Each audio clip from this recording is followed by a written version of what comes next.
జై శ్రీరామ్. ఏంటి ఎప్పుడు కూడా వెల్కమ్ టు ఐ డ్రీమ్ అనో లేకపోతే నా పేరు సురేఖ అనో పలకరించే అమ్మాయి ఇవాళ కొత్తగా జై శ్రీరామ్తో అందరికీ వెల్కమ్ చెప్తోంది అనుకుంటున్నారా? జై శ్రీరామ్ అని వందనం చేస్తే అటువైపు ఉన్న వ్యక్తి ఎవరైనా సరే ప్రతివందనం చేయలేదు అని చెప్పి ఒక ఉద్యమానికి దిగారు ఒక వనిత. నిలువెత్తు బంగారం అని చెప్పచ్చు. మన ఆధ్యాత్మిక విలువల్ని, మన సంస్కృతిని, మన భారతీయ సనాతన ధర్మాన్ని చాటి చెప్తూ ఎన్నో ఉద్యమాలు చేశారు ఆవిడ. రూపాయి కాసంత బొట్టు, చక్కటి చీర కట్టుతో ఎప్పుడూ కూడా అందరికీ ఎలా బ్రతకాలి మన సనాతన ధర్మాలు విలువల గురించి చెప్తూ ఉంటారు. ఆధ్యాత్మిక మేళవింపుతో ఆవిడ చిరునవ్వుతో అందరినీ పలకరిస్తూ ఉంటారు. భారతీయం ఇంటి పేరుగా మార్చుకున్న మన భారతీయం సత్యవాణి గారితో ఇవాళ మనం మాట్లాడబోతున్నాం. జై శ్రీరామ్ అమ్మ. జై శ్రీరామ్ అమ్మ. జై శ్రీరామ్ అనే పదానికి ప్రతివందన చేయలేదు అని చెప్పి అవతల ఒక గవర్నర్ ఉన్నప్పటికీ కూడా వారి మీద ఉద్యమానికి దిగి నవయుగ ద్రౌపదిగా మారి నేను అయోధ్యలో శిలాన్యాసం చేసే వరకు ముడి వెయ్యను అని చెప్పి శపథం చేశారు కదమ్మా. అవునమ్మా. కలియుగంలో కూడా శపథాలు చేస్తారా అని చెప్పి మీలాంటి వాళ్ళని చూసాకే నాకు తెలిసింది. నాకు తెలిసి కలియుగంలో శపథం చేసిన ఒకే ఒక నారీమణి మీరే అయి ఉంటారమ్మా. అంటేమ్మా, ఏ శపథమైనా ఒక ఆవేదన నుంచి, ఒక ఆవేశం నుంచి పుట్టుకొస్తుంది. అంటే ఆవేదన వెనుక కొంత అర్థం కూడా, పరమార్థం కూడా ఉంటేనే కదా వచ్చేది. అవునా కదా? అందుకని ఆ సిచ్యువేషన్లో కలిగినటువంటి సన్నివేశాన్ని బట్టి నాకు కలిగినటువంటి ఆవేదనతో కూడిన ఆవేశం నా చేత పని చేయించింది. అమ్మ, ఆవేదనతో కూడిన ఆవేశం అని అంటున్నారు, కానీ చాలామంది సనాతన ధర్మం పైన ప్రేమానురాగాలు ఉన్నప్పటికీ కూడా ఎక్కడో వెనకడుగు వేస్తూ ఉంటారమ్మ. ఎందుకు అంటే ఝాన్సీ రాణి లక్ష్మీబాయి ఎదురింట్లోనో పక్కింట్లోనో ఉంటే చాలా బాగుంటుంది, మన ఇంట్లో ఉండకూడదు. ఎందుకు, నీకు అవసరమా ఉద్యమాలు ఇవన్నీ అంటూ ఉంటారు. అయితే మీరు, నాకు తెలిసి మీ అనుభవం అంత లేదమ్మా, మా వయసు ఎన్నో సంవత్సరాల నుంచి మీరు ఇలాంటి సేవలు ఉద్యమాలు ఎన్నో చేస్తూ ఉన్నారు కదా. అయితే మీ ఇంట్లో ఎవరు కూడా మిమ్మల్ని ఆపలేదమ్మా? ప్రోత్సహించారా? అందరూ కూడా ఆపలేదమ్మా, అది పూర్తిగా ప్రోత్సహించారు. బహుశా ప్రోత్సహించటం వెనుక ఒక గొప్ప అనుగ్రహం ఉంది. ఆ అనుగ్రహమే నడిచే దైవం పరమాచార్య గురువు శ్రీ శ్రీ శ్రీ చంద్రశేఖరేంద్ర సరస్వతి మహాస్వామి వారి యొక్క అనుగ్రహం ఆశీస్సులు. అమ్మ, గురు బ్రహ్మ గురు విష్ణు గురు సాక్షాత్ పరబ్రహ్మ అంటారు. మీకు గురువుగారు అంటే ఎంత అభిమానం అంటే ప్రతి ఇంటర్వ్యూలో వారి పేరు తలవకుండా మీరు అసలు మాట్లాడిన రోజే లేదు. ఎంత బాగా గమనించావు తల్లి. అంతే కదమ్మా, మాటకి ముందు ఆయన్ని తలవకుండా ఉండరమ్మా. అసలు ఆయన్ని తలుచుకోగానే మీ కళ్ళంబట నీళ్ళు ఏంటమ్మా? ఆయన లేకపోతే నేను లేను కాబట్టి. అమ్మా, పెదవి మాత్రమే నాది, పదవి నా గురువుది. ఏ మాట నేను మాట్లాడేది నాది కాదు, వారే పలికిస్తున్నారు. ఇది వాస్తవం అమ్మ. అయితే ఇప్పుడు అంత గొప్ప గురువుల్ని ఆరాధిస్తున్నాం కదా, కొంతమంది పుట్టగొడుగుల్లాగా పుడుతున్న గురువు పేరు చెప్పుకొని మిస్లీడ్ చేస్తున్నారు కదమ్మా. అవునమ్మా. వారి వల్ల అసలైన గురువులకి కూడా చెడ్డ పేరు వచ్చే అవకాశాలు చాలా ఉన్నాయి, వచ్చేసాయి కూడా. దీని మీద మీ అభిప్రాయం ఏమి? భలే ప్రశ్న వేశావు సురేఖ. దానివల్లనే సనాతన ధర్మానికి చాలా అవమానం జరుగుతోంది. అనేక మంది అన్యమతస్థులు వేళాకోళం చేయడానికి కూడా మనమే అవకాశం ఇస్తున్నాం. ఎందుకనంటే మన వేద వాంగ్మయం ఏదైతే చెప్పిందో ఆ వాంగ్మయాన్ని సరిగ్గా అవగాహన చేసుకోకపోవడం వల్ల, అర్థం చేసుకోకపోవడం వల్ల, ఎవరికి వారికి తోచినట్టుగా నిర్వచనాలు చెప్పుతూ ఉండడం వల్ల ఈ ప్రమాదాలు జరుగుతున్నాయి. దానిని ఆసరాగా చేసుకుని కొంతమంది సొమ్ము చేసుకుంటూ, శిష్యగణాన్ని పెంచుకుంటూ, ప్రచారకులను తయారు చేసి వారి స్వార్థం కోసం చేస్తున్నటువంటి కార్యక్రమాల వల్ల చాలా నష్టం జరుగుతోంది. ఇది కాలజ్ఞాని వీరబ్రహ్మేంద్ర స్వామి ఎప్పుడో చెప్పారు. ఈ కలియుగంలో అటువంటి నకిలీ బాబాలు, నకిలీ స్వాములు చాలామంది దిగి వస్తారు, జాగ్రత్తగా మసులుకోవాలనేటువంటి విషయం చెప్పారు. అయితే కలియుగంలో ఉన్న మనుషులు కూడా అటువంటి కలికే ప్రభావితం అవుతారు. ఎందుకని? కలిపురుషుడికి ఉన్నదంతా అధర్మం అవలక్షణాలే కదా. ఎవరి దగ్గర అయితే అధర్మం ఉంటుందో వాళ్ళకే సపోర్ట్ చేస్తాడు అంటారు కదా కలిపురుషుడు. వాళ్ళకే సపోర్ట్ చేస్తాడు, వాళ్ళనే దగ్గరకు తీసుకుంటాడు. అందుకనే ఏం చెప్పింది మనకి, ఈ కల్మష నాశిని, ఈ కల్మషాన్ని నాశనం చేయాలంటే భగవన్నామ సంకీర్తన, భగవంతుడిని వేడుకోవడం తప్ప మరొక శరణాగతి లేదు అనేటటువంటిది మనకి భాగవతం కూడా చెప్పింది కదమ్మా. కాబట్టి ఇది జరుగుతూ ఉంటాయి. కాకపోతే మనం నిరాశపడనక్కర్లా. ఎవరైతే విశిష్టమైనటువంటి వ్యక్తులు ఉన్నారో, ఇప్పుడు ఉన్నారుగా, అవును, చాలామంది గొప్ప వ్యక్తులు ఉన్నారు, ఇప్పటికీ తెరచాటునున్నారు, తెర మీద ఉన్నారు. వారందరూ చేస్తున్నటువంటి కృషి వల్ల ఈ మేలైనటువంటి ఈ విత్తనాలు విశిష్ట వ్యక్తుల మీదనే మళ్ళీ సత్యయుగం ఆరంభం అవుతుంది. అందుకని మనం దిగులు చెందనక్కర్లా. అమ్మ, ఇందాక మీరు మాట్లాడినప్పుడు చెప్పారు, నాకు ఇంట్లో వాళ్ళు ఏ రోజు నన్ను ఆపలేదండి, చాలా సపోర్ట్ ఇచ్చారు అని చెప్పి. అయితే నాన్నగారికి మీకు ఉన్న బాండింగ్ చాలా చక్కగా చెప్తూ ఉంటారమ్మా ఇప్పుడు. అవునమ్మా. ఇప్పుడు ఆయన సపోర్ట్ లేకుండా ఉంటే బహుశా మేమందరం కూడా సత్యవాణి గారి మాటలు ఇంత చక్కగా వినేవాళ్ళు కాదేమో. అందరూ కూడా చాలామంది అంటారు, పెళ్ళితో నా కలలన్నీ నిర్వీర్యం అయిపోయాయి, ఫుల్ స్టాప్ పెట్టేశాము, నన్ను ఒక ఇంట్లో గృహిణిలాగే చేశారు అంటారు. ప్రతి ఒక్కళ్ళు చెప్పేది ఏంటి అంటే, ఒక మగవాడి సక్సెస్ వెనక ఒక ఆడది ఉంటుంది అంటారు. కానీ ఒక ఆడది సక్సెస్ అవ్వాలి అంటే వెనక మగాడి సపోర్ట్, ఎగ్జాక్ట్గా చెప్పాలి అంటే భర్త సపోర్ట్ చాలా అవసరం అంటారు. అంతలా సపోర్ట్ చేశారు కదమ్మా మీకు నాన్నగారు. నాన్నగారు లేని లోటు ఎలా భరిస్తున్నారండి? లోటే, కానీ ఆయన ఇచ్చినటువంటి ధైర్యం, భరోసా, నా మీద ఉన్నటువంటి అపారమైనటువంటి నమ్మకం. భార్యలను చాలామంది ప్రేమిస్తారు, కానీ ఆయన నన్ను ఆరాధించారమ్మా. ఎంత బ్యూటిఫుల్గా ప్రజెంట్ చేశారు తెలుసా అమ్మ. భార్యల్ని ప్రేమిస్తారు అందరూ, కానీ ఆయన నన్ను ఆరాధించారు. ఎంత అదృష్టం అమ్మ మీది. నిజంగా ఆయన ఒక జీవన యోగి. చాలామంది పెద్దవాళ్ళు, నాకు పరిచయం ఉన్న వాళ్ళు అంటూ ఉంటారు, నీ ఇంట్లోనే ఒక యోగి ఉన్నప్పుడు ఇంకా నువ్వు స్వామీజీల దగ్గరికి ఎందుకమ్మా వెళతావు అంటూ ఉండేవారు. నిజంగా ఆయన ఒక స్వామీలకు ఉండవలసినటువంటి అన్ని లక్షణాలు వారిలో ఉన్నాయమ్మా. గృహస్థాశ్రమంలో ఉంటూ వారిద్దరి పిల్లలకి జన్మనిచ్చి నన్ను ప్రతి విషయంలో కూడా వారు ఎంకరేజ్ చేస్తూ, నేను ఆర్జించింది కానీ ఏదైనా కూడా సమాజానికి ఇచ్చేస్తున్నప్పుడు కానీ ఎప్పుడూ నన్ను ఆయన వారించలేదు, పైగా నన్ను ప్రోత్సహించారు. తాను ఉద్యోగంలో కాస్తో కూస్తో తను ఆర్జించినటువంటి జీతంలో ఉన్న ప్రావిడెంట్ ఫండ్లో వచ్చినట్టు కూడా సమాజానికి కూడా ఆయన కూడా ఇచ్చేశారు. నిష్కామంగా, ఎక్కడా తన పేరు కానీ తనకి ఎక్కడ బయటికి రావాలని కానీ తనని గురించి కొంత గొప్పగా చెప్పుకోవాలని కూడా ఎప్పుడు ఆశించాల. తన ఉద్యోగ ధర్మాన్ని కూడా అలాగే నిర్వర్తించారు ఆయన.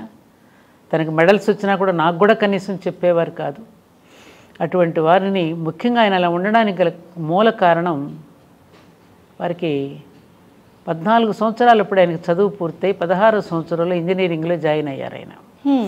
మా మామగారు కూడా ఇంజనీర్, ఒక్కరే కొడుకు. మా అత్తగారు 12 భాషలు మాట్లాడేవారు. 12 భాషలు. చాలా అందమైన యువతి ఆవిడ. సాధారణంగా 5 భాషలు మాట్లాడితేనే వారికి మెదడు చాలా షార్ప్ గా పనిచేస్తుంది అని అంటారు.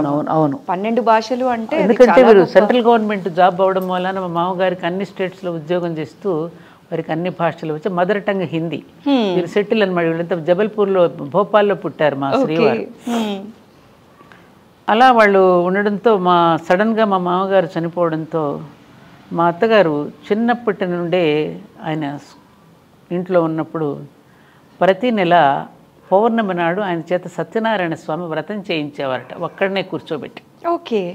ఆ చిన్నప్పుడు సత్యనారాయణ స్వామి వ్రతం చేయటం వల్ల సత్యాన్ని వ్రతంగా ఎలా ఆచరించాలి, సత్యమే నారాయణ స్వరూపం అనేది తెలుసుకున్నటువంటి వారే ఏనాడు ఆయన అబద్ధం అనేది ఆడేవారు కాదమ్మా.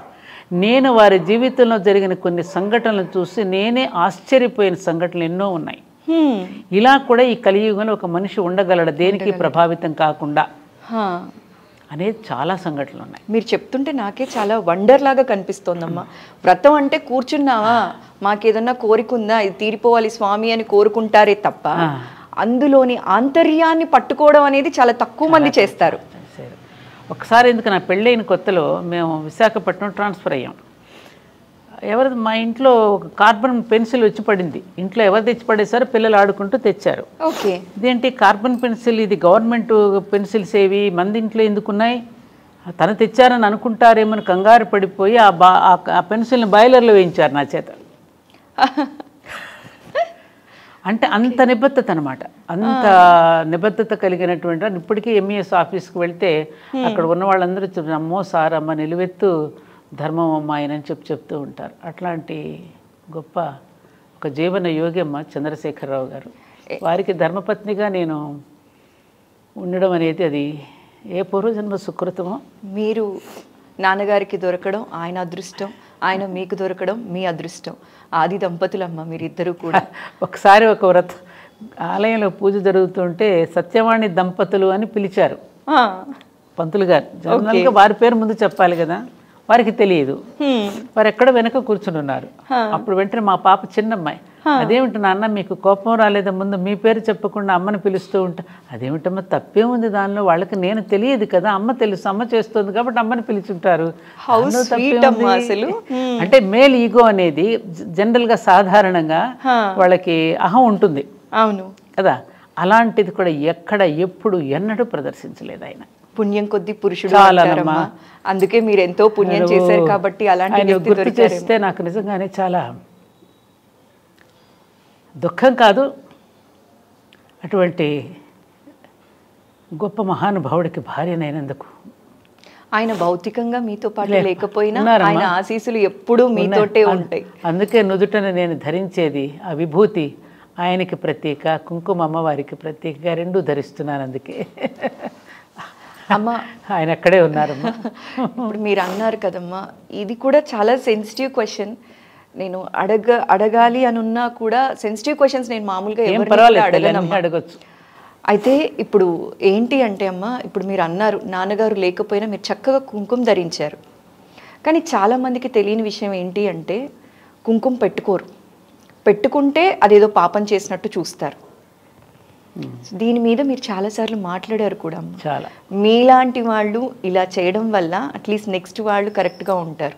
అది ఆదర్శంగా తీసుకోవాలి. మంచి ప్రశ్న వేసావు నువ్వు అనుకోకుండా. దీనికోసమే నాన్నగారు ఇదైపోయినటువంటి 2-3 నెలల సమయంలోనే కంచి నుంచి నాకు 2 పండితులు మిడ్నైట్ అమ్మ 11 గంటలకు వచ్చారు. ఓకే. వచ్చి నాకు కుంకుమ విభూతి ఇచ్చి శంకరాచార్య పంపించారు, ఇది మిమ్మల్ని ధరించమని తమిళ్లో చెప్పారు. ఈ కుంకుమ మీరు శివగామి, మీరు కుంకుమ ధరించడం వల్ల మిగతా స్త్రీలందరూ కూడా ధైర్యంగా పెట్టుకుంటారు అని మీకు పంపించారు స్వామి అని చెప్పి నా దగ్గర ఆ వీడియోస్ మీకు పంపిస్తా, వీలైతే మీరు చూడండి. ఖచ్చితంగా. అది ఎందుకనంటే అమ్మా, ఇది ఎక్కడా కూడా లేనటువంటిది. శాస్త్రంలో ఎక్కడా కూడా మంగళసూత్రం మెట్టెలు తీసేయమన్నారే కానీ కుంకుమ ఇవి వాడకూడదని చెప్పలేదు. ఒకటమ్మా, ఇంకోటి అది కూడా అడుగుతున్నా నేను ఒక క్వశ్చన్. మంగళసూత్రం విషయం కూడా, మంగళసూత్రం కట్టేటప్పుడు వరుడు ఏమని అంటున్నాడు, నువ్వు 100 ఏళ్ళు జీవించు అంటున్నాడు. నీవు 100 ఏళ్ళు జీవించమని వేసేటటువంటి మంగళసూత్రాన్ని అది కూడా అసలు ఎందుకు తీసేయాలి నేను అడుగుతున్నా. Just question. అర్థం ఏమిటి ఇక్కడ కదమ్మా? నా జీవితానికి అర్థము పరమార్థము నువ్వు లేకపోతే నేను లేను. అమ్మవారు లేకపోతే పరమశివుడు కూడా లేడు కదా. శివశక్తి యుక్తో శక్తి ప్రభావిత అనేది ఉంది కదా మనకి. ఆ శక్తి లేకపోతే అయ్యవారు కూడా లేరనేది. అలాంటి 100 ఏళ్ళు నువ్వు జీవించమని అతను ఆశీర్వదిస్తూ మెడలో మాంగళ్యం కడుతున్నప్పుడు ఈ కర్మేంద్రియాలన్నీ బాడీలో ఉన్నాయి, జ్ఞానేంద్రియాలన్నీ తలకాయలో ఉన్నాయి. ఈ తలకి మొండానికి మధ్యలోనే మెడకాయ ఉంది. ఈ మెడకాయలు అది ధరించడం వల్ల ఏమవుతుంది, గుర్తు చేస్తుంది తన ధర్మాన్ని. అవునా? అవునమ్మా. ఇప్పుడు మీరందరూ ఒక ఐడెంటిటీ కార్డు పెట్టుకుంటారు కదా మెడలో, అలాగే ఒకటి పెట్టుకున్నాం కదా, దానివలన అది కూడా అసలు తీసేయాల్సిన అవసరం ఏముంది? ఆయన ఎక్కడికి వెళ్ళాడు? ఇది ఎవరినైనా నాకు ఆన్సర్ చెప్పమనండి. ఎక్కడైనా ఉందా? నాకు ఏ శాస్త్రంలోనే ఉందా? శాస్త్రం చెప్పిందట, ఇది మాత్రమే తెలుసు, ఏ శాస్త్రమో తెలియదు. వేదాలలో ఋషులు ఎక్కడ చెప్పలేదుగా. ఋషులు చెప్పింది మనకి ప్రమాణమా, మనుషులు చెప్పింది మనకి ప్రమాణమా? ఓకే. కానీ ఇలాంటివి విన్నప్పుడు చాలా సంతోషం అనిపిస్తుందమ్మా. ఎందుకంటే ఆధ్యాత్మికతలో బాగా రాణించిన వాళ్ళు కావచ్చు, గురువులు కావచ్చు, ఇలాంటి వాళ్ళు ఇదే శాస్త్రం ఇదే పాటించాలి అని అంటారే కానీ మనసుకి నచ్చింది చెయ్యండి అని చెప్పి మీరు చెప్తూ ఉంటారు చూసారా. ఇది చాలా కాన్ఫిడెన్స్ క్రియేట్ చేస్తుందమ్మా. అందరూ ఆధ్యాత్మికతకి దగ్గర అవుతారు. ఇప్పుడు 10 మంది కూర్చున్నప్పుడు కొంతమంది బొట్టు పెట్టినట్టు ఇట్లా గబుక్కున వెనక్కి నాకు ఎంత బాధ అనిపిస్తుందో. 10 మంది మీద అమ్మాయిని అవమానం చేసినట్టేగా.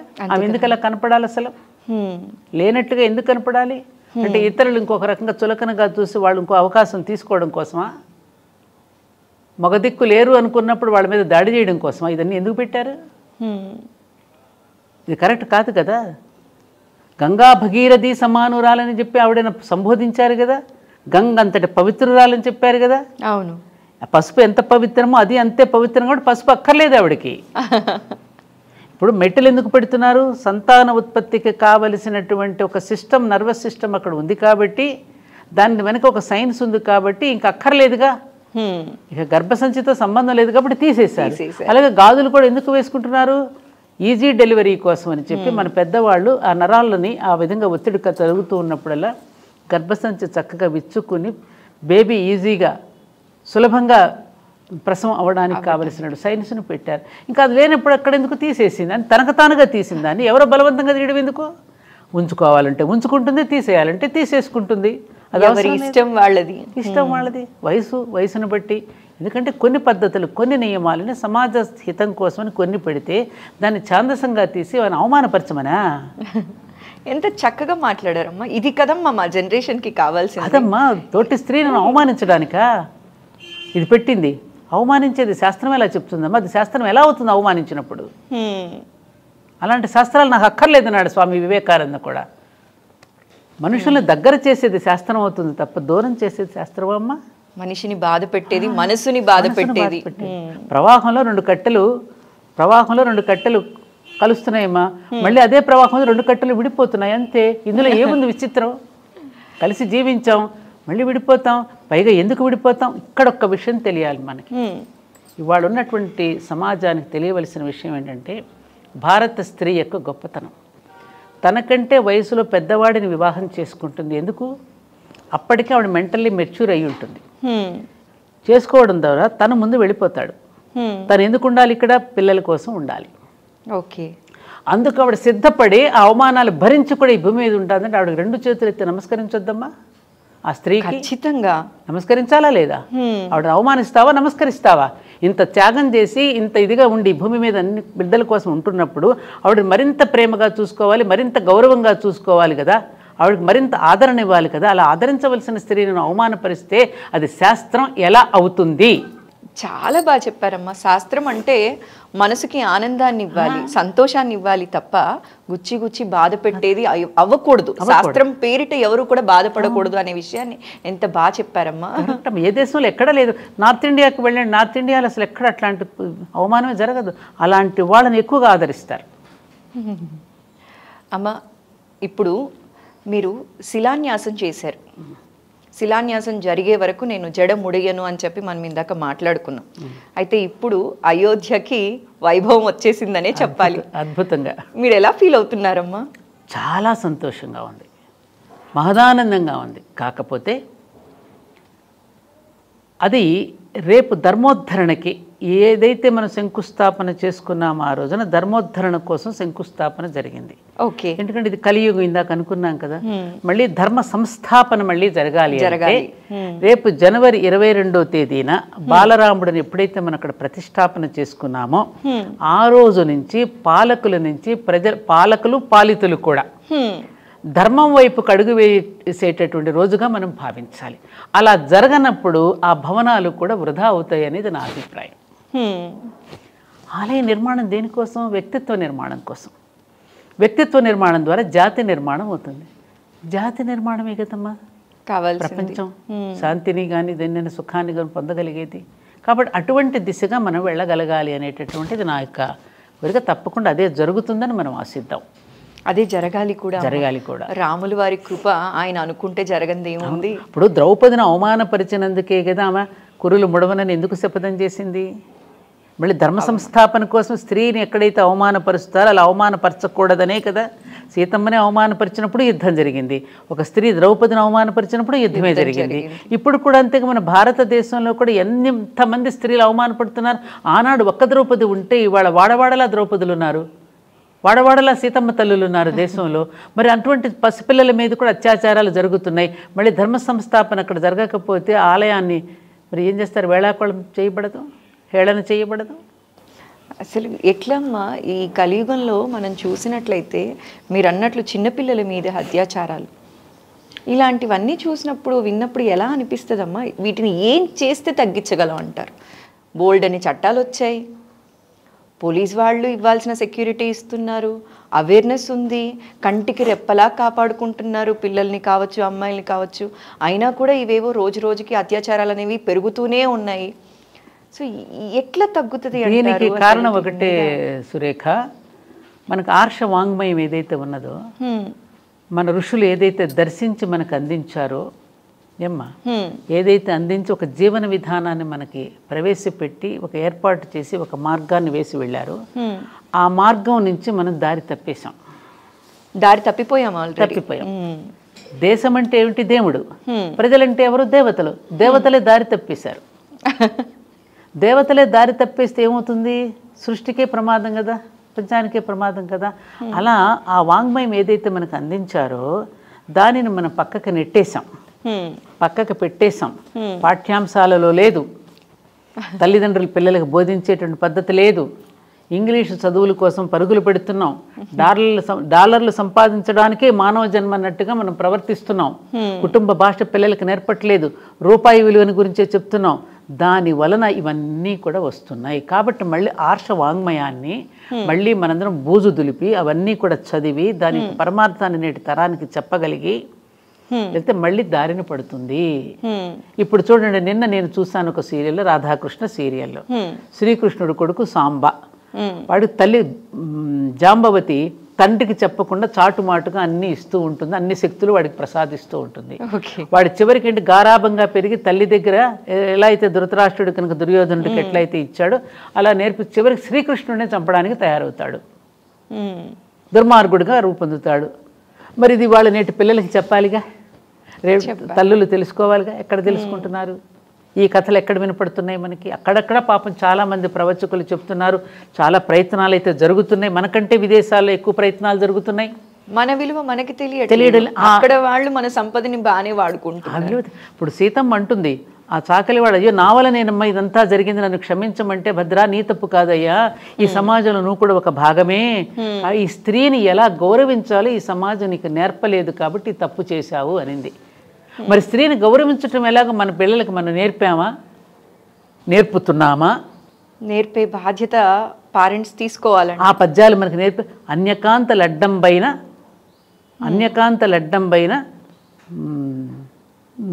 తొలగువాడు, పక్కకు తొలిగేవాడు, అట్లా వెళ్ళిపోయేవారు కదా. వివాహిత స్త్రీలను చూస్తే నమస్కారం చేసేవారు. వివాహిత స్త్రీలను అనబడేటట్టుగా మనం ఉంటున్నామా అమ్మా? ఈమె వివాహిత అనేటట్టుగా మనం ఉంటున్నామా? బొట్టులు పెట్టుకోవట్లేదు, గాజులు వేసుకోవట్లేదు, మెట్టలు ధరించట్లేదు, మాంగళ్యం కూడా లేదు. ఇవాళ ఎవరికి మ్యారేజ్ అయ్యిందో ఎవరికి తెలియట్లేదు. అవివాహిత మీద కూడా అత్యాచారం జరిగింది. అట్లా అని నేను పురుష చెప్పడంలా, అలాంటి వాటికి అవకాశం మనం ఎందుకు ఇవ్వాలి అంటున్నాను నేను. అమ్మా, ఇది ఒక యాంగిల్ అయితే మీరు అంటున్నారు కదా, కొందరు పంచమాంగళ్యాలు కానీ ఇవన్నీ ధరించి చీరకట్టు ఇవి చేస్తే వాళ్ళ మీద కమెంట్స్ ఇంకా బోల్డ్ ఉన్నాయి. పల్లెటూరు గొర్రె డైరెక్ట్ గా ఈ మాటే అంటున్నారు. దానికి తోడు అట్లాంటి మాటల్ని మరీ మీడియాలో కూడా సినిమాల్లో కూడా ప్రోత్సహిస్తున్నారుగా, కొన్ని కార్యక్రమాల్లో వేషధారణలపై వాటిని ఎంటర్టైన్మెంట్గా చూస్తున్నారుగా. నేను మంచి మాటలు ఎంత చెట్టు కింద కూర్చుని ఒక్క రూపాయి ఖర్చు లేకుండా చెప్తాను రండి అంటే రారు. నువ్వు అదే ఒక ప్రోగ్రామ్ని కనుక ఎంటర్టైన్మెంట్గా బూతు పదాలతోనూ ద్వంద్వార్థాలను చేస్తే దానికి మిలియన్స్ పీపుల్ చూస్తున్నారు. ఎగ్జాక్ట్లీ. ఎక్కడ తప్పు జరుగుతోంది? సెన్సేషన్కి చూస్తున్నారా, సెన్స్ని పెంచేవి చూస్తున్నారా? జనాలకి కావాల్సింది అదేమో అనిపిస్తుంది. సెన్స్ అక్కర్లా, సెన్సేషనల్ న్యూస్ కావాలి. ఎగ్జాక్ట్లీ. మరి అలాంటప్పుడు ఎలా? ఎక్కడ మారాలి? ఎవరు మారాలి? ఈ మూలం ఎక్కడుంది? ఇది శోధించాలి సురేఖ. ఆ మూలాన్ని ఛేదించి ఎక్కడ మూలంలో తప్పు జరుగుతుందో మూలాన్ని పరిశుద్ధం చేస్తే అప్పుడు మిగతా శాఖలన్నీ పరిశుద్ధం అవుతాయి. మీరు అన్నారు తల్లిదండ్రులు పిల్లలకి చెప్పాలి, కూర్చోబెట్టాలి అని. తల్లిదండ్రులకే టైం లేదు. మా పిల్లల మంచి జీవితం కోసం మేము పరిగెడుతున్నాం అండి, సంపాదిస్తున్నాం అంతే తప్ప ఇక్కడ సంస్కారం నేర్పిస్తున్నారు కాదమ్మా. గ్రాండ్ పేరెంట్స్గా మాలాంటి వాళ్ళమే గ్రాండ్ పేరెంట్స్గా పిల్లలకి చెప్తే కూడా పేరెంట్సే అంటున్నారు ఈ కాలం ఇంతేనమ్మా, ఈ కాలం పిల్లలు ఇంతే, నువ్వు అనవసరంగా కోప్పడకు అనేటటువంటి పరిస్థితులు వచ్చినాయి. భలేవారు. గ్రాండ్ పేరెంట్స్ ఉన్న వాళ్ళని అదృష్టవంతులుగా పరిగణించాలి. న్యూక్లియర్ ఫ్యామిలీస్ అయిపోయాయి అన్ని. అక్కర్లే, వాళ్ళు ఓల్డ్ ఏజ్ హోమ్స్ ఉన్నాయిగా. గ్రాండ్ పేరెంట్స్ అంటే ఎవరు కూడా అలో చేయట్లేదు. అసలు ఏం మాట్లాడాలో మనకి తెలీదు. ఈ టాపిక్స్ మాట్లాడితే ఎటో వెళ్ళిపోతాం ఇక. అమ్మా, మీరు గోహత్య మహాపాపం అన్న విషయం మనందరికీ తెలిసిందే. అయితే భారతదేశంలో గోహత్యలు పెరుగుతున్న సమయంలో రోజుకి కొన్ని వందల్లో జరిగాయి. ఆ టైంలో మీరు ఒక ఉద్యమం చేసి జైలుకు కూడా వెళ్ళారు కదమ్మా. అవునమ్మా. ఇది చాలా తక్కువ మాట్లాడలేదు, మీరు ఎక్కడా కూడా మాట్లాడలేదు. అవునమ్మా. అసలు అంటే ఉద్యమాలు, ఆడవాళ్ళు ఉద్యమాల వరకు చేయడమే ఒక లెవెల్, బయట రావటం, మాట్లాడడం. ఉద్యమం చెయ్యాలంటే మీరేం ఆలోచించరమ్మా, ఇలా వెళ్ళిపోతారా? నాకున్నది సురేఖ, అది బలహీనతో తెలియదు, బలమో తెలియదు. చిన్నప్పటి నుండి కూడా ఎక్కడైనా ఒక అక్రమం, అన్యాయం చిన్నప్పుడు కూడా ఏదైనా ఊళ్ళో కూడా ఏదైనా జరుగుతుంది గబుక్కు నేను పరిగెత్తేదాన్ని. ఓకే, అదేమిటో మరి భగవంతుడు నాకు ఆ ప్రవృత్తి పెట్టాడు. దానివల్ల చాలా ఇబ్బందులు కూడా ఉంటాయి, చాలా ఇబ్బందులు ఎదుర్కోవాల్సి వస్తుంది. అలా తొందరగా ప్రతిస్పందించేస్తాను దేనికైనా. ఇప్పుడు ఆవిడ నమస్కారం చేయలేదని నేను ప్రతిస్పందించడం ఎందుకు? 2500 గోవులు రోజు మిడిల్ ఈస్ట్ కంట్రీస్ పంపించేస్తున్నాడు అంటారే. గోమాత అంటే మనందరికీ ప్రాణం కదా. అటువంటి గోవుల్ని పైగా అప్పటికప్పుడు చంపడం కాదమ్మా, వాటిని వేలాడేసి వాడి మీద వేడి వేడి వేడి వేడి నీళ్లు పోసి కోసి అక్కడ హలాల్ మీట్ అంటే ఇష్టపడతారని దాన్ని మాంసం కింద చేసి మిడిల్ ఈస్ట్ కంట్రీస్కి పంపిస్తూ ఉంటే రుద్రారంలో ఆ మెకనైజ్డ్ స్లాటర్ హౌస్, దాని మీద నేను 3 నెలలు నిరాహారంగా ఓన్లీ ద్రవం మాత్రమే తీసుకుని మొత్తం అన్ని గ్రామాలు తిరిగి పర్యటించి ప్రజలలో కొంత అవేర్నెస్ తీసుకురావడం. అక్కడ 700 మంది పోలీసులు ఉండగా నేను వెళ్ళి అక్కడ ధ్వజం పెట్టాను. 700 మంది పోలీసులు పహారా పెట్టారు అప్పుడు నేను బస్సులో వెళుతూ కనుక అక్కడికి వెళ్ళినందుకు నన్ను అరెస్ట్ చేసి అప్పుడు 4-5 డేస్ ఉన్నట్టున్నాను, గుర్తులేదు ఎన్ని రోజులు. అమ్మ, మానసికంగా అది చాలా పెద్ద క్షోభ కదమ్మా. నేను మంచి చేస్తే నాకు ఎందుకు ఇలాంటివన్నీ? ఇప్పుడు చాలా మంది సబ్జెక్ట్ మాట్లాడగలిగే శక్తి ఉంటుంది, సనాతనం పైన వాళ్ళకి చాలా పట్టు ఉంటుంది. కానీ ఎందుకు మాట్లాడదాంలే, మనం ఒకటి మాట్లాడితే 10 అంటారు. గరికపాటి గారి లాంటి వారి పైన, చాగంటి గారి పైన ఇలాంటి వాళ్ళనే వదలలేదమ్మా. చూడమ్మా, వాళ్ళు లిటరలీ ప్రెస్ మీట్ పెట్టి కళ్ళంబట నీళ్లు పెట్టుకుని సారీ చెప్పారు. అవునమ్మా. అలాంటివి చూసిన తర్వాత ఎవరు వస్తారమ్మా ముందుకి మాట్లాడటానికి? మీరు కూడా అలాంటి ఉద్యమాల్లో పాల్గొన్నప్పుడు చాలా ఎమోషనల్ ట్రామా ఫేస్ చేసి ఉంటారు. ఎప్పుడైనా అనిపించిందా అమ్మ ఎందుకు నాకు ఇవన్నీ? ఒక్కసారి మాత్రం నేను చాలా బాధపడ్డాను. ఎప్పుడంటే అది మీకు గుర్తు చేస్తున్నాను. అయోధ్య రామ జన్మభూమి విషయము, అల్ కబీర్ మెకనైజ్ స్లాట్ మీద ఉద్యమం చేసినప్పుడు నేనేమి జైల్లో కూడా నేను చేస్తే జైలర్స్ అందరూ లోపల వచ్చి కూర్చుని నా చేత సత్సంగం చేసుకునేవారు. అవన్నీ గుర్తుని శివాభిషేకం చేయించారు. ఒక మాట అన్నారు తల్లులు, ఎంత గొప్ప సంస్కారం అమ్మ. మా మీద కూడా చాలా అభాండాలు మోపబడి వచ్చిన వాళ్ళ స్త్రీలు వచ్చిన, కానీ మేము జైలు ఎంతైనా మేము పడతాం తల్లి, నువ్వు మాత్రం సుఖంగా ఉండాలమ్మా, నువ్వు ఆరోగ్యంగా ఉండాలమ్మా, నువ్వు జాగ్రత్తగా వెళ్ళి రామన్న సాగనంపింది మాత్రం నేను మర్చిపోలేనమ్మా. వాళ్ళు సామాన్య స్త్రీలమ్మ వాళ్ళంతా. వాళ్ళ మీద ఇట్లాగే అభియోగాలు మోపబడి వచ్చిన వాళ్ళే పాపం. నిజంగా నేరం చేసిన వాళ్ళు తక్కువ, నేరం చేయని వాళ్ళు కూడా ఉన్నారు. వాళ్ళందరూ కూర్చుని కాసేపు అలా భజన చేయటం అవన్నీ చేశాను నేను అక్కడ. అవన్నీ చూస్తే కూడా చాలా ఇది అనిపించింది. అక్కడెక్కడ నేను అసలు బాధపడలేదు, కానీ ఒక్క ఇన్సిడెంట్లో మాత్రం నా మనసు చాలా చాలా బాధపడింది. బహుశా అది నీకు కూడా తెలిసి ఉండవచ్చేమో. అది మనకి 2 రాష్ట్రాలు. అది విన్నానమ్మా, మీరు మాట్లాడింది సంచలనం అయిపోయింది. అది విమర్శ కూడా కాదు, సత్విమర్శ అని మనం చెప్పొచ్చు కదా. అంటే మీ ఒపీనియన్ మీరు చెప్పారు. ఎందుకంటే నేను పుట్టింది ఆంధ్ర, మెట్టింది తెలంగాణ. ఈ తెలంగాణకి కోడల్ని, ఆంధ్రాలో పుట్టాను. 2 నా తెలుగు రాష్ట్రాలే. పుట్టింటి కంటే అత్తింటిదే ఎక్కువ బాధ్యత ఉంటుంది. అవునా? అవును. పెరిగేది ఇక్కడ కాబట్టి మన వాళ్ళు, నా వాళ్ళు అనేటువంటి భావన ఉంటుంది. అప్పుడు నేను ఆ ఉద్దేశంతో నేను చాలా చక్కగా సంబోధిస్తూ, తమ్ముడు అంటూనే సంబోధిస్తూ, ఇలా వద్దు అని చెప్పి మహాభారతాన్ని కొంచెం సమన్వయపరుస్తూ 2 రాష్ట్రాలు మనం విడిపోవద్దు, మీరు 15 సంవత్సరాలు మనమే పరిపాలించుకుందాం, కానీ ఇలా విడిపోవచ్చు అనేటటువంటి అపప్రద మనం తెచ్చుకోవద్దు అనేది నేను ప్రేమపూర్వకంగానే చెప్పాను తప్ప నేను వేరేగా ఎక్కడ విమర్శించడం కానీ ఎవరిని తిట్టడం కానీ నాకు తెలంగాణ ప్రజలంటే చాలా ప్రేమ అని కూడా చెప్పాను. నిజంగా నాకు చాలా ప్రేమ, ఎందుకంటే నిష్కల్మషంగా ఉంటారు వాళ్ళు. ఎందుకంటే ఉన్నాం, మేము చూస్తున్నాం కూడా విడిపోవాలని పెద్దవాళ్ళు ఎవరైనా పిల్లలు ఇద్దరు దెబ్బలాడుకుని విడిపోతామంటే ఏం చెప్తాం? ఇంట్లో తల్లి రే ఇద్దరు అన్నదమ్ములు కలిసి ఉండండి రా అనే చెప్తాం, కానీ విడిపోండి రా అని ఎవరైనా చెప్తామమ్మా? అదే భావనతో నేను చెప్పిన దానికి నా మీద చాలా భాండం వేశారు. 1000 ఎకరాలు నేను కబ్జా చేశానని వేశారు. తప్పమ్మ, 1000 ఎకరాలు ఎక్కడుంది అసలు? నీటి ద్వారా అది 3,500 కుటుంబాలమ్మ. దానిలో 3,500 కుటుంబాలకి గవర్నమెంట్ పర్మిషన్స్తోనే ఇళ్ళు కట్టుకుని, అన్ని పర్మిషన్స్ తీసుకుని కూడా ఇళ్ళు కట్టుకుని, అంత చక్కని డాక్యుమెంటేషన్తో అందరూ స్థలాలు కొనుక్కున్నారు. అందులో మేము, మా బంధువులు, మేము అందరం ఉన్నాం. దానిలో అందరం కలిసి వాళ్ళ తరపున నేను కూడా సుప్రీంకోర్టులో వన్ ఆఫ్ ది ఫైటర్ని, 5గురిలో నేను కూడా ఒకదాన్ని. ఈ 3,500 కుటుంబాలని రక్షించుకోవడం కోసం అని చెప్పి మేము ఒక ఆర్గనైజేషన్గా ఫామ్ అయ్యి అందరం ఇది చేసుకుంటున్నాం. అందులో నా ల్యాండ్ కాదు, నా భూమి కాదు, నేను వేసిన లేఅవుట్ కూడా కాదు, అది నాకు సంబంధం లేనిది. కానీ సంబంధం లేకపోయినా నన్ను ఎంచుకున్నారు ప్రజలు. బురద చల్లటం సత్యవాణి గారు అయితే సిన్సియర్గా పనిచేస్తారు, ఆవిడ మనందరి కోసం కష్టపడుతోంది అని చెప్పి నాకు అప్పగించిన బాధ్యతను నేను కమిట్మెంట్తో నేను పనిచేస్తున్నా. దానికి అక్కడ మన దేవాలయాలు ఉన్నది, స్వయంభూ దేవాలయం అక్కడ ఉన్నది, ధర్మపురి క్షేత్రం మియాపూర్లో మనది చిన్న మొదటి నుంచి ఉన్న దేవాలయమే. దానికోసం విస్తృతంగా చేసేసి దాన్ని ఇంకా మరింతగా ఆలయాలను కట్టించి మన దాన్ని ఒక ధార్మిక ప్రసార కేంద్రంగా దానిని తీర్చిదిద్దుకోవాలని ఒక సంకల్పంతో పరమాచార్య బ్లెస్సింగ్స్తో మనం చేస్తున్నాం.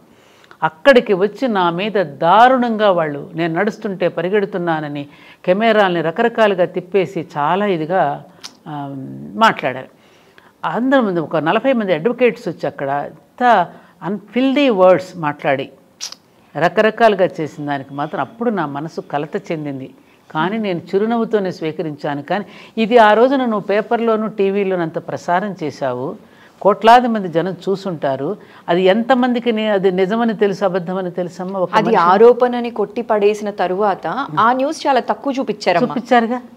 అది తక్కువ, ఆరోపణలు మాత్రం ఎక్కువ చూపించారు. మరి అది ఆరోపణలు వేసేసిన తర్వాత ఎంతమందికి ఉంటుంది? కొంతమంది పాప నాది మీలాంటి వాళ్ళు ఏదైనా ఇంటర్వ్యూస్ చేస్తే పెడుతుంటారు కదా, దాంట్లో కొంతమంది కామెంట్స్ పెడతారు కదా. ఎవరో ఒకడేదో డర్టీ కామెంట్ పెట్టినప్పుడు మనసు ఎంత బాధ అనిపిస్తుంది. వాడికి ఏం తెలుసు అని పెట్టాడు కామెంట్, వాడికి ఏం తెలుసు పాపం, నిజమే అనుకుంటాడుగా. ఈ వాస్తవాలు ఎంతమందికి తెలుస్తాయి? కాయిన్కి రెండో వైపు అని మీరు ఎప్పుడు అంటూ నా ఇంటికి వచ్చి చూడండి సురేఖ, మీరు తెరిచిన ఇల్లు ఏమీ ఉండవు నా ఇంట్లో, కాస్ట్లీ ఫర్నిచర్ ఉండదు, కాస్ట్లీ కారులు ఉండవు నా ఇంట్లో. చాలా తెరిచిన ఇంటికి తాళాలు కూడా వేసుకోను నేను. అలాంటి లైఫ్ నాది. ఇలా వస్తే అలా ఇచ్చేయడమే తెలుసు నాకు. అమ్మ మీ గురించి మీకు దగ్గరగా ఉన్న వాళ్ళకి, మీకు సంబంధం ఉన్న వాళ్ళందరికీ తెలుసమ్మా, మీరు ప్రత్యేకంగా చెప్పాల్సిన అవసరం లేదు. కాదు, తెలుసు, చెప్తున్నా నేను. అది ఇప్పుడు ప్రతి మనిషి కూడా ఒక అభిప్రాయాన్ని, భావాన్ని స్వేచ్ఛగా చెప్తూ ఉంటే, భావస్వేచ్ఛ లేకుండా ప్రతి ఒక్కళ్ళ నోరు కట్టేద్దాం, ప్రతి ఒక్కళ్ళ మీద బురద చల్లేద్దాం అనేటువంటి ప్రవృత్తిని కనుక రోజు రోజుకి ఇట్లా పెంచుకుంటూ పోతే సమాజంలో రేపు ప్రశ్నించేవాడు ఎవరుంటాడు? రేపు సమాజం ఏమైపోతుంది? అసలు ప్రశ్నించేవాడే నాకు ఉండకూడదు అనుకుంటే ఎంత ప్రమాదం అది. ప్రశ్నించే వాళ్ళు కూడా ఇప్పుడు మీలాంటి మంచి చెప్పడం కూడా, నాట్ ఓన్లీ ప్రశ్నించే వాళ్ళే కాదు, మంచి చెప్పేవాళ్ళు కూడా ఉండకూడదంటే ఎట్లా? మంచే చెప్పనివ్వకపోతే ఇంకేం ప్రశ్నిస్తారు చెప్పమ్మా? అది ఒక్కటే నన్ను బాధ పెట్టింది తప్పమ్మా. అప్పుడప్పుడు నాకు కొంచెం ఎవరైనా అట్లా కామెంట్ పెట్టినప్పుడు కొంచెం మనసు బాధపడుతుంది. ఇప్పటికీ ఆ గాయం అలానే ఉందమ్మా? ఉంటుంది కదమ్మా సహజంగా. తప్పకుండా భగవంతుడు నన్ను నేను నిరూపించుకునే రోజు తప్పకుండా వస్తుందనేటటువంటి దృఢమైన విశ్వాసం నాకుంది.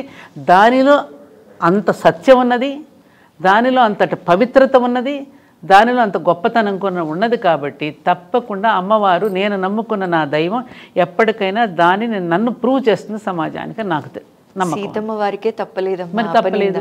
పాండవులే కష్టాల పాలై అడవుల పాలై ఉన్నారమ్మా. అజ్ఞాతవాసం, అరణ్యవాసం చేసి, రామచంద్రుడే 14 ఏళ్ళు అరణ్యవాసం చేశాడు. మనం ఎంత తల్లి, ఇంకా వాళ్ళకన్నా చాలా సుఖంగా బ్రతకడలా మనం, ఓలడంత సుఖంగా బ్రతుకుతున్నాం వాళ్ళకంటే. కాబట్టి అది నేను పెద్ద ఇదిగా తీసుకొని, కాకపోతే అప్పుడప్పుడు మనిషిని కదమ్మా కొంచెం పించేస్తుంది. కొంచెం కాదమ్మా, అది చాలా పించేస్తుంది. చాలా పించేస్తుంది. ఎందుకు అంటే మనకి 10,000 పొగడతలు వచ్చుండొచ్చు, 10,000 మంది చప్పట్లు కొట్టుండొచ్చు, ఇవేవి గుర్తుండవు. బాగా చెప్పారు. ఎక్కడో ఒక విమర్శ లేకపోతే ఒక చిన్న నెగిటివ్ కమెంట్ అనేది మనసుని కోసేస్తుంది, రంపంతో కోసినట్టు.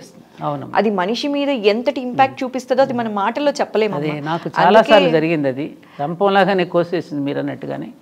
బాధపడ్డా ఏం చేస్తాం మనం. అందుకే అంటారు కదమ్మా, మామూలుగా నవ్విన నవ్వులు సంతోషాలు గుర్తుండవట ఒంటరిగా ఉన్నప్పుడు, బాధపడిన రోజులు ఏడ్చిన రోజులు ఇవే గుర్తొస్తాయట. నేను మనస్ఫూర్తిగా కోరుకుంటున్నాను మీకు ఆ గాయం కంప్లీట్గా హీల్ అయిపోయి, అది ఆరోపణ అన్న విషయం మీకు తెలుసు, అందరికీ తెలుసమ్మా, మాకు కూడా అది ఆరోపణ అని ఎప్పుడో కొట్టి పడేశారు కూడా. ఇంకోటి ఉంది శాస్త్రం, రుద్రాధ్యాయంలో ఉన్న జంబే దధామి అంటే అలా మనం తప్పు చేయకపోయినా తప్పు చేసినట్టు మన ఎవరైనా అంటే గనక నువ్వు బాధపడకు, జంబే దదామి శివుడి నోట్లో వేసేయమంది వాళ్ళని. నేను కూడా అదే అనుకున్నాను, అది తెలిసిందే కదా. అమ్మ ఇప్పుడు మీరు మాటల్లో అన్నారు ఆ అమ్మవారు చూసుకుంటారు, శివుడి నోట్లో వేసేయమన్నారు అని చెప్పి, మీ ఇష్ట దైవం ఎవరమ్మా? అమ్మవారు లలిత పరమేశ్వరి. లలితా పరమేశ్వరి. మీరు రెగ్యులర్గా లలిత పఠనం ఇట్లాంటివి చేస్తూ ఉంటారమ్మా? ప్రతిరోజు నిత్యాగ్నిహోత్రం చేసుకుంటానమ్మా ఇంట్లో. ఓకే. ఇప్పుడు వాళ్ళ మార్నింగ్ కూడా నేను అగ్నిహోత్రం చేసుకునే వచ్చాను మీ దగ్గరికి. ఎందుకనంటే నేను నిత్యాగ్నిహోత్రం చేసుకోవడానికి ఒక కారణం ఉంది, అది చెప్పాలి మీకు. శ్రీ ధర్మపురి క్షేత్రం అని మన మియాపూర్లో మనం కట్టినటువంటి ఆలయాలన్నీ ఒక సముదాయంగా ఉంది.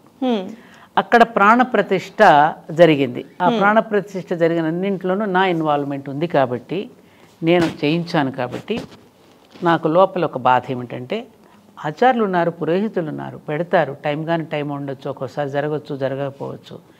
బిడ్డల్ని మనం కనిన తర్వాత మనమే పెట్టుకుంటాంగా అన్నాం. అలాగే అక్కడ ప్రాణప్రతిష్ఠ చేసిన తర్వాత వాళ్ళని కూడా మనం జాగ్రత్తగా చూసుకోవాలి కదా. అందుకని నేను ఇంటిలో ఉండే ఆ దేవతలందరికీ మన ఇంటిలో ఉండే హవిస్సులు వేస్తూ ఉంటాను అనమాట. ఓకే. ఒక బ్రేక్ఫాస్ట్ లాగా తినిపించడం అనుకో. ఎందుకంటే అగ్నిముఖంగానే కదా వారు స్వీకరించేది. అది మనం పెట్టిన తర్వాత మనం తింటాం నైవేద్యం. ఇది అగ్నిముఖంగా వేస్తే వారికి చెందుతుందనేది మనకి శాస్త్రీయ దృక్పథంతో చెప్పిన విషయం అందరికీ తెలిసిందే కదమ్మా. అలా పెట్టుకుని నేను తృప్తి పడతానంతే, ఇందులో గొప్పదేం కాదు. అందుకే ఎన్ని విషయాలు నేర్చుకోవాలమ్మా మీ దగ్గర నుంచి. మేము 8 గంటలు పనిచేసేదానికి పొద్దున్నే వచ్చేప్పుడు టైం అయిపోయిందని చెప్పి ఓ రోజు పూజ చేస్తాం, ఓ రోజు అమ్మకి చెప్పి వచ్చేస్తూ ఉంటాం, ఇలా పరిగెట్టేస్తూ ఉంటాం. ఏమంటే టైం లేదు, ఉట్టి నమస్కారం పెట్టుకొని వచ్చేస్తూ ఉంటాం. ఈ వయసులో కూడా మీరు రెస్ట్ తీసుకోకుండా ఇంత ఓపిక్గా అమ్మవారికి కృతజ్ఞత చెప్తున్నారు రోజు హవిసు రూపంలో. అయితే ఇప్పుడు ఈ పూజలు ఇలాంటివనేవి చాలా తక్కువైపోయాయి కదమ్మా, నిత్య జీవితంలో చాలా తగ్గిచ్చేశారు. దైవబలం అనేది కూడా ఖచ్చితంగా కావాలి, కష్టానికి దైవబలం ఉన్నప్పుడే వాళ్ళు అనుకున్న పొజిషన్కి రీచ్ అవుతారని కూడా పెద్దలు చెప్తూ ఉంటారు కదమ్మా. అలాంటి వారికి మీరు ఇచ్చే సందేశం ఏంటమ్మా? పూజలు చేస్తున్నారమ్మ సురేఖ ఇప్పుడు, పూర్వం కంటే కూడా పారాయణలు కానీ భగవద్గీత, లలిత, హనుమాన్ చాలీసాలు, పారాయణలు గ్రూప్గా అందరూ చేసుకోవడం, ఇళ్లలో ప్రతి ఒక్క ఇదివరకు వెనకటి రోజుల్లో వ్యవసాయదారు కుటుంబాల్లో కానీ గ్రామాల్లో కానీ పండుగ రోజు తప్ప దీపాలు వెలిగించడం అనేది ఉండేది కాదు. కార్యక్షేత్రంలో పనిచేయడం తెలుసు, పండుగ రోజున దీపం తెలుసు, సాయంత్రం దీపారాధన అంతే తప్ప పూజాధికాలు లేవు. దేవాలయానికి వెళ్ళడం, అక్కడ సమర్పించుకోవడం, ఇంట్లో మాత్రం పని చేయటం, అది అసలు కరెక్ట్ పద్ధతే అది. ఓకే. కానీ ఇప్పుడు ఉన్నటువంటి ఆధునిక కాలంలో ప్రతి చోట మన కర్ణాటక, తమిళనాడు రాష్ట్రం అంతా ప్రతి ఇంట్లో బ్రహ్మాండమైన పూజ గదులు ఉంటాయి. మన తెలుగు రాష్ట్రాలు అంత ఉండవు. కానీ ఇప్పుడు మన తెలుగు రాష్ట్రాల్లో కూడా ప్రతి ఇంట్లోనూ ఒక పూజ గది ఉంటుంది. బాగా మంచి ఫోటోలు అయ్యి పెట్టి రోజు నిత్యము ఆరాధన, నిత్యము పూజలు ఇప్పుడు ఎక్కువ అయ్యాయి. కాకపోతే ఈ పూజా విధానాలు ఎక్కువ అవుతున్నాయి, కానీ పూజ యొక్క పరమార్థాన్ని కూడా ఎరిగి చేస్తే ఇంకా బాగుంటుంది. ఇప్పుడు మన దీపారాధన చేస్తున్నాము, ఇది పృథ్వీతత్వానికి గుర్తుగా మనం ఏం వెలిగిస్తామంటే అక్కడ గంధం పోస్తాం. అలాగే వాయుతత్వానికి గుర్తుగా థ్యాంక్స్ చెప్పుకుంటూ ఉద్బత్తి వెలిగిస్తాం. ఏమ్మా, ఆకాశతత్వానికి థ్యాంక్స్ చెప్పుకుంటూ అక్కడ పుష్పం పెడతాం. వహినితత్వానికి, తేజోతత్వానికి గుర్తుగా దీపం పెడుతున్నాం. ఈ భగవంతుడు మనకు అన్ని ప్రసాదించినటువంటి దీనికి అమృతతత్వం అని చెప్తూ నైవేద్యం పెడుతున్నాం. అంటే 5గురికి థ్యాంక్స్ చెప్పుకుంటున్నాగా. అక్కడేమది అలా భౌతికంగా పూజ అయితే చేస్తున్నావు, ఈ తత్వాన్ని నువ్వు ఎందుకు జీర్ణించుకోవడలా? అది నాకు అంతు పట్టదు. అంటే ప్రతిదానికి కూడా రుద్ర నమ్మక చమకాలు చెప్పి నమః నమః నమః అంటాడు. వృక్షానికి నమస్కారం, కేశానికి నమస్కారం, దొంగకి నమస్కారం, దొరకి నమస్కారం అని అంటాడు కదా. అనన్య చింతయ అది కూడా వంట బట్టించుకున్నప్పుడు వాటికి ధన్యవాదాలు ఎందుకు చెప్పాలి, ఎందుకు చెప్తున్నావు మనం, అది ఎప్పుడు కూడా గుర్తెరిగి ఉండాలి. దాని పట్ల ఏమరపాటు చెందకుండా ఉండడం కోసం కదా మనకి చెప్పారు. అది పోతోంది, అది తగ్గుతోంది. అది కనుక ఉంటే ఇంత అమానుషం ఎందుకు జరుగుతుంది? నిజంగానే వాటికి థ్యాంక్స్ చెప్పుకుంటూ ఉన్నప్పుడు నువ్వు పర్యావరణాన్ని ఎందుకు నాశనం చేస్తున్నావు? పర్యావరణం కోసమే కదా నువ్వు థ్యాంక్స్ చెప్తున్నావు. మరి పర్యావరణానికి ఎందుకు మనం విచ్ఛిన్నం కలిగిస్తున్నావు? అక్కడ మనం ఏమరపాటు చెందుతున్నాం. ఆ వైపుగా కనుక మనం ఆలోచించగలిగితే అప్పుడు భగవంతుడు మన పూజను స్వీకరిస్తాడు అనేది మనకి శాస్త్రం చెప్పింది. అది సత్యం కూడా. ఎంత చక్కగా చెప్పారమ్మా. అయితే ఇందాకే నేను మిమ్మల్ని ఒక క్వశ్చన్ అడగాలనుకున్నానమ్మా. అప్పుడు మీరు ఎమోషనల్గా ఉండటం వల్ల నేను మళ్ళీ ఆ టాపిక్ తీయలేదు.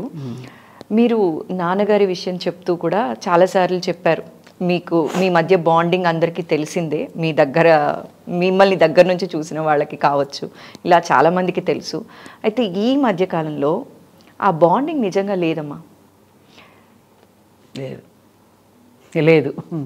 ఎందువల్ల అయి ఉండొచ్చు అంటారు? ఆ బాండింగ్ పెరగటానికి మీరు ఇచ్చే సలహా ఏంటమ్మా? ఏంటంటే అమ్మా, ఒకప్పుడు సరైన వయసులో వివాహాలు జరిగాయి.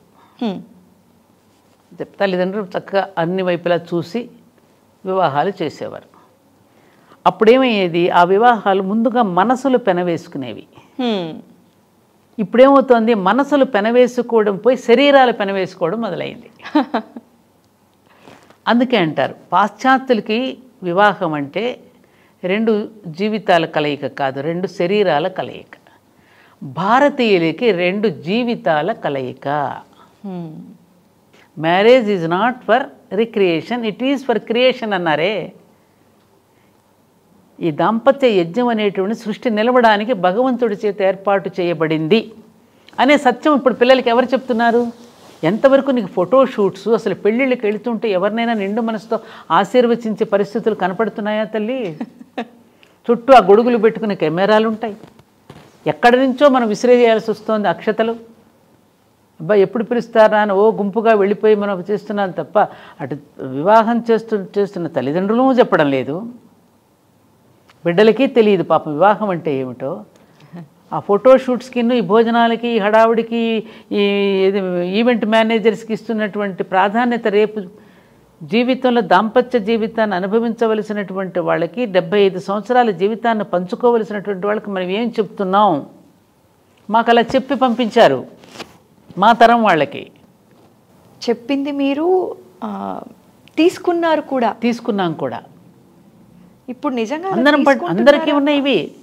ఈవెన్ ఎవ్వరు కూడా ఇందులో కూడా తక్కువేం కాదు. అందరికీ పెళ్ళి అయిన కొత్తలో ప్రతి ఇంట్లోనూ ఒక అమ్మాయి ఒక చోట నుంచి మరొక ఇంటికి వెళ్ళినప్పుడు ఆ వాతావరణానికి అలవాటు పడడానికి అందరికీ సమయం పడుతుంది. అప్పుడు మా అమ్మ వాళ్ళు ఏం చెప్పేవారు, ఈ మొక్కని ఇక్కడి నుంచి మరొక చోటకి మార్చినప్పుడు ఆ వాతావరణానికి అలవాటు పడి ఆ మొక్క మళ్ళీ చిగురించడానికి సమయం పడుతుందమ్మా. అలాగే మేమందరం కూడా అనుభవించాము, మీరు కూడా అనుభవించండి, తర్వాత మీరే చూస్తారు, ఓర్చుకుంటే ఓరుగల్ల పట్టణం లభిస్తుందమ్మా అని చెప్పేవారమ్మ వాళ్ళు. ఇప్పుడు నా బిడ్డ కష్టపడ్డం ఎందుకు, వచ్చేయమ్మా. అదే జరుగుతోందిగా ఇప్పుడు. అందులో ఇద్దరు ఉన్నారు, షేర్ చేసుకోవడానికి 10 మంది పిల్లలు లేరు ఇవాళ, ఒకరినొకరు ఆదుకోవడానికి చెప్పడానికి. అది ఇంకా అయిపోయింది. అందులో బాగా అనుకోకుండా అనవసరపు డబ్బు ఒకటి వచ్చేస్తుంది అందరికి, ఈజీ మనీ వచ్చేసింది, జీతాలు పెద్ద పెద్దగా ఉంటున్నాయి, అందుకని నాకుండగా నేను సంపాదించుకుంటాను ఇంకా నాకేంటి అనేటటువంటి ఇది వచ్చింది. ఈగోస్. ఇది తెలియకపోవటం వల్ల జీవితపు విలువ. సీతాదేవికి పెళ్ళి నిశ్చయం అయిపోయి జడేస్తుంటుంది సునయన. జడేస్తుంటే అప్పటి వరకు ఇట్లాగే జుట్టు ఆడుకుంటూ పాడుకుంటూ చిన్న కన్నెపిల్లగా ఉంది కదా జుట్టు మామూలుగా వేసుకుని, అమ్మ ఎప్పుడు వేయలేదు వాళ్ళు ఎందుకు ఇట్లా జడేస్తున్నావు అని అంటుంది. ఎంత బాగా చెప్పించారంటే దానిలో, చూడమ్మా నువ్వు ఇక్కడ నుంచి మరొక ఇంటికి వెళ్తున్నావు కదా, అక్కడ అనేక రకాలుగా ఉంటారు వ్యక్తులు, వాళ్ళందరినీ ఇక్కడ ఒక్కొక్క పాయనే నేను ఎట్లా అయితే నేను శృతి కలుపుతూ నేను అల్లుతున్నానో అలా కుటుంబంలోని ప్రతి వ్యక్తితో వాళ్ళు అల్లుకుపోవడానికి గుర్తుగా నీకు జడ వేస్తున్నానమ్మా అని చెప్తుంది. ఓ ఎంత చక్కగా చెప్పారు అసలు. ప్రతి వెంట్రుకని కూడా మనం దువ్వేటప్పుడు పిల్లలకి అంతే కదా, అన్నింటినీ కలిపి ఒక ముడేస్తాం కదా, అట్లాగే కుటుంబం అంతటినీ కలిపి ఒక చోట ముడి వేయడం కోసం జడ వేసుకున్నప్పుడల్లా ఆ మాట గుర్తొస్తుంది. అలా అలా ఎవరు చెప్తున్నారు ఇప్పుడు? ఎవరు చెప్తే ఎవరు స్వీకరిస్తున్నారు కనుక. అంటే ఆ నకారాత్మకమైనటువంటి భావాలు ఎక్కువగా పెరిగిపోతున్నాయి, సకారాత్మక భావాలు తగ్గిపోతున్నాయి. నెగటివ్లో దృష్టిలోనే చూస్తున్నారు, ఇటు పాజిటివ్ దృక్పథంలో చూడటల్లా. అమ్మ కోప్పడుతుందమ్మా, అత్తగారు చెప్తారు, అమ్మ చెప్పినప్పుడు నువ్వు పాజిటివ్గా తీసుకుంటున్నప్పుడు అదే అత్తమ్మ భర్తను నీకు పేగుని పంచి ఇచ్చింది నీకోసం అని చెప్పి ఒక మంచి విషయాన్ని చెప్తే ఆ కుటుంబాన్ని తరతరాలకి కూడా సాంప్రదాయం నిలబెట్టడానికి ఆ ఇంటి పద్ధతుల కోసం అని చెప్పి చెప్తాం మనం ఎవరమైనా. అవును. దాన్ని ఏం చేస్తున్నారు వీళ్ళు నెగటివ్గా తీసుకుంటారు. ఇప్పుడు అత్తగారులు అలా లేరుగా, ఎడ్యుకేటెడ్ అయ్యారుగా ఇప్పుడు. ఆ రోజుల్లో అత్తగారులు అంటే నిజంగానే బాధలు పెట్టారు, బాధలు పడ్డాం, అందరికీ ఉన్నాయి అవి. అది తీసుకునేటటువంటి దీంట్లో వస్తుంది అనమాట. పెళ్ళి అంటేనే చీకట్లో బాణమమ్మ, కాకపోతే చిన్న చిన్న వాటికి కూడా విడిపోకుండా దాన్ని కలిసి మెలిసి ఉంటే బాగుంటది అని చెప్పి మీ ద్వారా చెప్పాలి అనుకున్నానమ్మా, చెప్పించాలి అనుకున్నాను. అమ్మ ఇంకొక చిన్న పర్సనల్ క్వశ్చన్ అమ్మ, మళ్ళీ తప్పలేదు తల్లి అడుగమ్మా. అమ్మ నాన్నగారి గురించి మనం మాట్లాడాం, నాన్నగారికి మీకు మధ్యనున్న బాండింగ్, మీకు పిల్లలకి మధ్యనున్న బాండింగ్ ఎలా ఉండేదమ్మా? మీరేమో ఉద్యమాలని అటు ఇటు ఎప్పుడు బిజీగానే ఉండేవాళ్ళు ఎక్కువ. సో ఎలా బ్యాలెన్స్ చేశారమ్మా? పిల్లల్ని ఎలా చూసుకునేవాళ్ళు? మీ ప్రొఫెషనల్ లైఫ్ని ఎలా మేనేజ్ చేసేవాళ్ళు? ఇక్కడ ఒకటి వచ్చిందమ్మా, పిల్లలు మిమ్మల్ని బాగా మిస్ అయ్యారా? చాలా మిస్ అయ్యారు. అప్పుడు మీకేం అనిపించలేదమ్మా? అంటే ఫస్ట్ ఇప్పుడు బాధపడుతున్నా. ఇప్పుడు బాధపడుతున్నారు. ఇవాళ నాకు మిగిలి ఉన్న బాధ అదొక్కటే. ఎందుకనంటే నాకు ఎప్పుడు కూడా జగమంత కుటుంబం నాది అనుకునే భావన నాది. నాది కొంచెం ప్రేమతత్వం, అందరినీ ప్రేమించే హృదయం నాది. ఎవరిని త్వరగా నేను తిరస్కరించను, నన్ను అవమానపరిచిన వాళ్ళని కూడా ప్రేమిస్తూనే ఉంటా. నాకున్నటువంటి స్వభావం ప్రవృత్తి. మా అమ్మ కూడా చిన్నప్పుడు అనేది ఇలాగే. అయితే ఈ విషయంలో ఏమిటంటే 2 బాటిల్స్ 1 కార్క్ ఉంటే ఏమవుతుంది? 2 సీసాలకి ఒకటే మూత.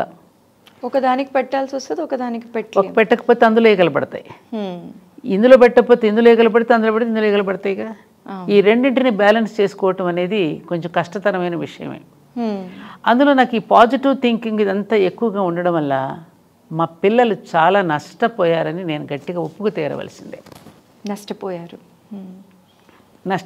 ఎందుకంటే వాళ్ళకి మంచి తెలివితేటలు ఉన్నాయి, సామర్థ్యం ఉంది, మంచితనం ఉంది, నాలెడ్జ్ ఉంది. వాళ్ళకున్నటువంటి రంగంలో వాళ్ళని ఇంకా మళ్ళీ తీసుకుని వెళ్ళి నేను ఇంకా రాణించేటట్టు కనుక చేయగలిగితే వాళ్ళ సొసైటీలో నా పిల్లలిద్దరూ కూడా మంచి టాప్ దీంట్లోనే ఉండేవారు. అది నేను చేయలేకపోయాను. అది నిజంగా అంటే ఒక రకంగా వాళ్ళ జీవితాలని వాళ్ళు ఎలా చేస్తే వాళ్ళ జీవితాలు ఇంకా బాగా పైకి వెళ్ళగలిగారు అనే విషయంలో నేను నిర్లక్ష్యం చేశానా, శ్రద్ధ పెట్టలేకపోయానా అనేది అప్పుడప్పుడు నన్ను బాధ పెడుతోంది. ఇది